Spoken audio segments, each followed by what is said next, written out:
નમસ્કાર દર્શક મિત્રો, ન્યૂઝરૂમ પાલિતાણા યુટ્યુબ ચેનલમાં તમારું સ્વાગત છે।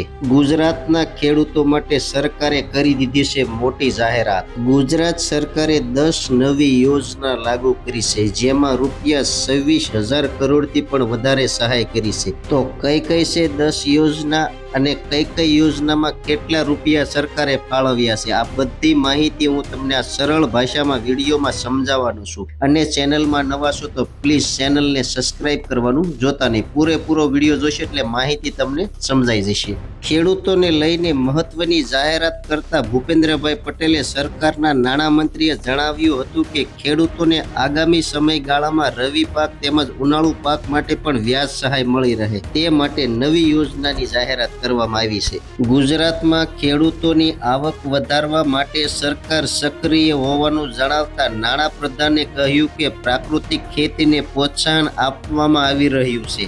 આ સાથે તેમણે જણાવ્યું કે ગુજરાતના કૃષિ કલ્યાણ અને સહકાર ક્ષેત્ર માટે રૂપિયા 7,736 કરોડની જોગવાઈ કરવામાં આવી છે, જેમાં પાક કૃષિ વ્યવસ્થાની વિવિધ યોજનાઓની જોગવાઈ માટે રૂપિયા 2,310 કરોડની જોગવાઈ કરવામાં આવી છે।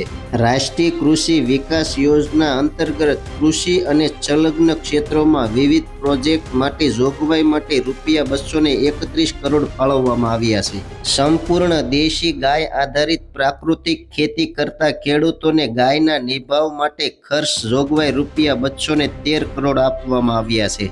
મુખ્યમંત્રી પાક સંગ્રહ યોજના અંતર્ગત ખેતરમાં નાના ગોડાઉન બનાવવા માટે જોગવાઈ રૂપિયા 142 કરોડ ફાળવવામાં આવ્યા છે। પ્રાકૃતિક ખેતીને વેગ આપવા માટે ગુજરાત પ્રાકૃતિક કૃષિ વિકાસ બોર્ડની રચના કરવામાં આવેલ છે।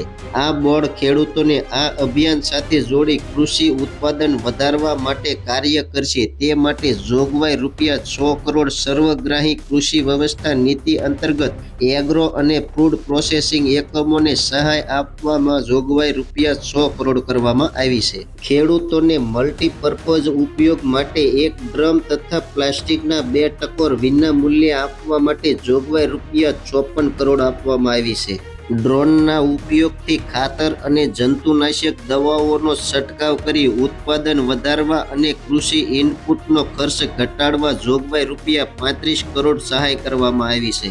ડાંગ જિલ્લામાં પ્રાકૃતિક ખેતી કરતા ખેડૂતોને સંપૂર્ણ રસાયણ મુક્ત ખેતી માટે પ્રોત્સાહિત કરવા જોગવાઈ રૂપિયા 32 કરોડ કરવામાં આવી છે।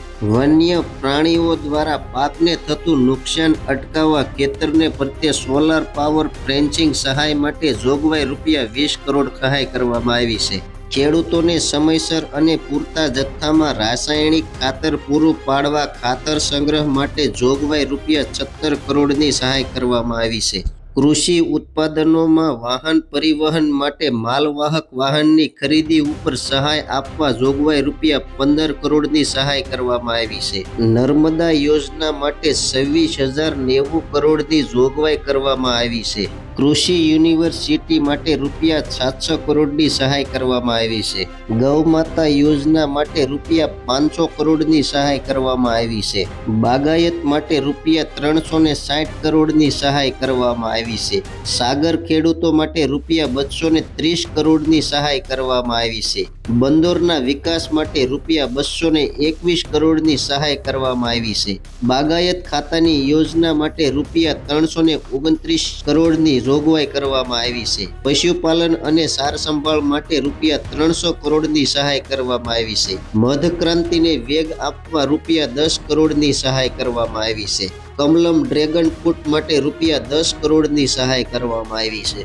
ખેડૂત મિત્રો, આપેલી આગળ માહિતી કે કઈ યોજનામાં કેટલી સબસિડી મળવાપાત્ર થશે, સંપૂર્ણ માહિતી મેં તમને આપી, તો માહિતી કેવી લાગી કોમેન્ટ બોક્સમાં કોમેન્ટ કરજો। ચેનલમાં નવા છો તો સબસ્ક્રાઇબ કરજો। હવે મળશું એક નવી માહિતી સાથે, ત્યાં સુધી બધાને જય જવાન, જય કિસાન, ભારત માતા કી જય।